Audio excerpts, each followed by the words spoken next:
Hey, I'm Carolyn Ballinger, and I'm stepping out without my papers and without anything in my hands. It's a new beginning. So I want to tell you about how I got here to Florida, because a lot of things had to go wrong and a lot of windows had to be slammed shut for me to end up right here on this stage today. When my children had graduated around about 2010, I decided I was going to go off on my own. They were doing their own thing, and I was going to go on a walkabout, even though I was driving my car. But I drove to Florida, and then I drove to California, and I went to Vegas for a little while, and then I went back to California, and I was planning to stay at a friend's house. My friend Charles, he's since passed, but he's like, you come across the country, you can stay in my house for free until you get on your feet. So away I went across to California. Well, his room that he had for me was filled with a lot of stuff. Empty juice bottles and paper, stuff that he used for his art, and he couldn't get rid of any of it. So I couldn't stay with Charles. I helped him try to clean that room for quite a few weeks, but I was sleeping in my car, I was couch surfing with friends, never did stay in that room Charles had for me, but God said go to California, so I went to California. And while I was there, I ended up with a wonderful part-time job, and I finally ended up with a place of my own as well. I was 53 years old, but I finally lived alone at the age of 53 by myself. 6 months I made.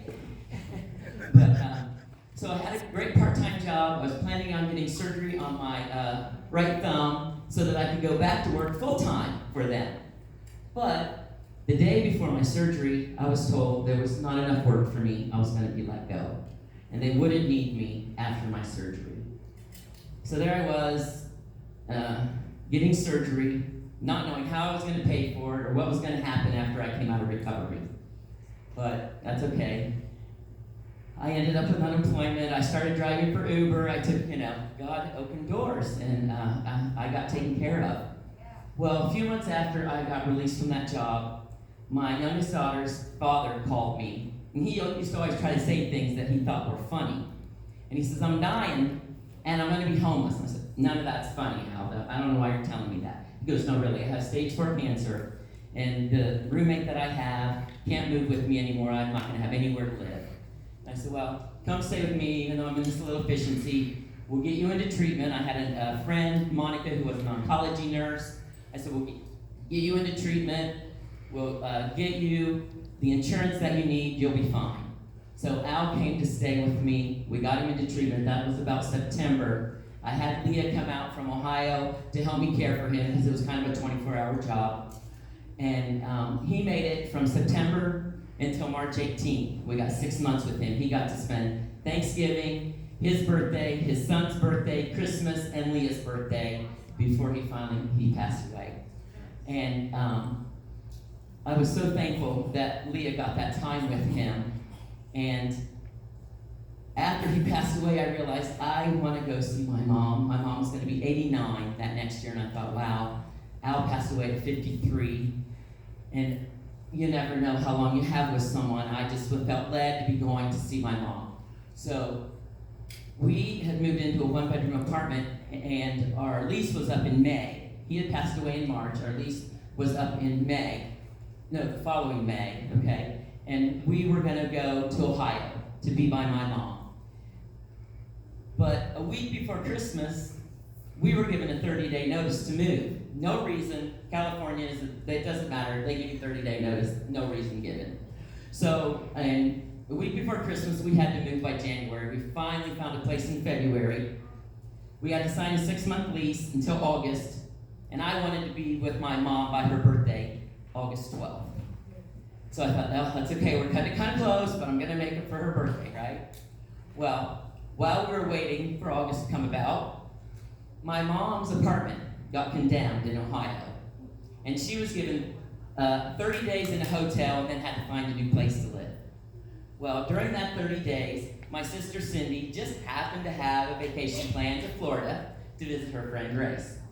So she decided she was going to look for a job during that couple weeks she was here. And lo and behold, when she came back from the flight, she had a job offer here in Florida. So in that 30 days from May to June, my sister, my mom, my daughter Tara, and her new boyfriend all decided they were going to move from Ohio to Florida. Here I was in California, ready to go to Ohio. I said, well, we got a couple months. I'm changing my plans. I'm going to Florida. That's, I guess, where we're being led to go. So I ended up here in Florida. I got one whole year with my mom while I was here in Florida. I was so blessed to have that with her. So glad I followed my intuition and came to be with her. And once I got here, I had tried 2 other Unity churches before coming to this one. I had not even heard of First Unity when I got here to Florida.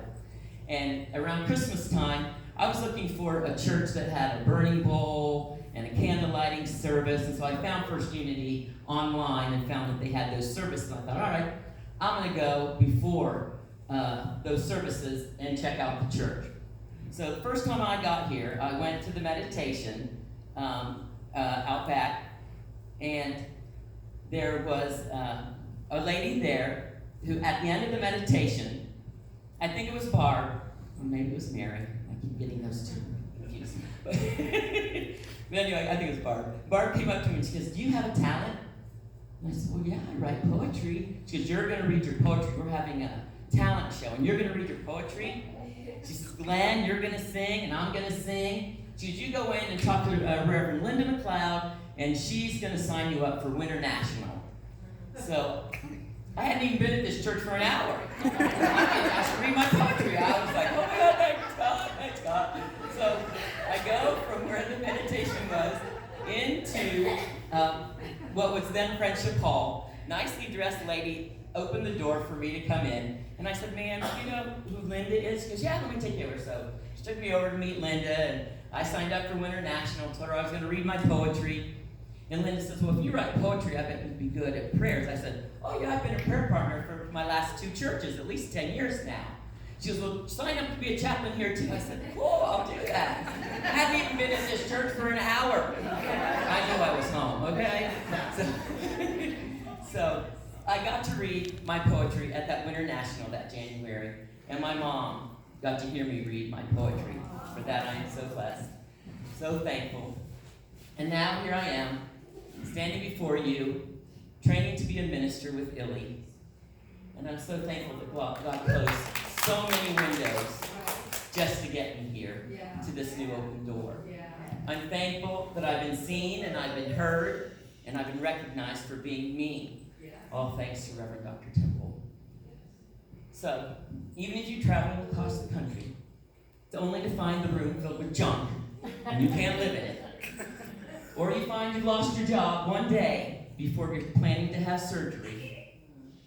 Or you lose your apartment 1 week before Christmas. Know that God has a plan. He's directing you where you need to be. Oh, and then your mom loses her apartment too, and so she has to move back across the country. So all these things had to go wrong for me to end up here right now today. Okay? And I knew that I was home when I first walked through the doors of this church because I was asked to read my poetry and I was asked to become a chaplain. Within the first hour of me being here, I hadn't even gone into service yet. When I went into service that day, I realized the lady who had opened the door for me was none other than Reverend Dr. Temple. She was the one who opened the door for me in the beginning. I didn't know who she was, though, because I'd never been into the church service. So, this is what I know. Truths are revealed in the mysteries that we uncover layer by layer. And we learn to see the beauty in each conflict when we take it to the Lord in prayer. We know Spirit lives in our hearts. It's a part of every living cell. But when we feel this energy within us, it's a sweet, sweet story I get to tell. All right. How we heal from the pain and the anger, and we finally learn to release and let go. And we realize that that conflict that separated us turned into the knowledge that helped us to grow. We had angry words. Boy, I had a lot of tears. They helped release my doubts and fears. They brought me closer to my core. And I know that every window that was slammed shut between us revealed sunshine through a new open door. No, this isn't the end of our journey. It's just another chapter in our book. Continue to peel away the layers until you can take a fresh new look. Help us to see how our attitude holds us back, keeps us all from winning. Because when we see Spirit there, in every moment, between each pain and each fear, every moment we're able to do that offers us a bright new beginning.